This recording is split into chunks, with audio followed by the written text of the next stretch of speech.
কিভাবে আপনারা বাংলালিংক সিমের এসএমএস ব্যালেন্স চেক করবেন, অর্থাৎ আপনার বাংলালিংক সিমে কতটি এসএমএস রয়েছে এটা কিভাবে দেখবেন। তো বন্ধুরা, আপনারা অনেকেই আছেন যারা বাংলালিংক সিমে বিভিন্ন প্রকার এসএমএস প্যাক বা এসএমএস বান্ডেল কিনে থাকেন। এসএমএস প্যাক কেনার পর এসএমএস প্যাকের এসএমএস ব্যালেন্স কিভাবে চেক করতে হয়, কিভাবে দেখতে হয় আপনার সিমে কতটি এসএমএস রয়েছে এবং এই এসএমএস এর মেয়াদ কতদিন থাকবে।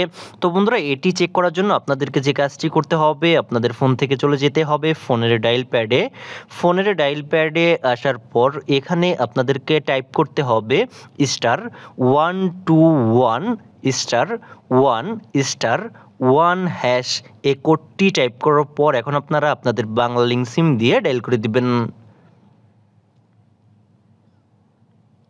ডায়াল করার সাথে সাথে আপনারা দেখতে পারবেন আপনাদের বাংলালিংক সিমে কতটি এসএমএস রয়েছে এবং এই এসএমএস এর মেয়াদ কতদিন থাকবে। তো বন্ধুরা, এখানে আমি দেখতে পাচ্ছি আমার এই বাংলালিংক সিমে 120টি এসএমএস রয়েছে এবং এটার মেয়াদ কতদিন থাকবে সেটাও কিন্তু এখানে দেখা যাচ্ছে। তো বন্ধুরা, এইভাবে আপনারা খুব সহজে আপনাদের বাংলালিংক সিমের এসএমএস ব্যালেন্স চেক করতে পারবেন। আশা করি আপনারা বিষয়টি বুঝতে পেরেছেন।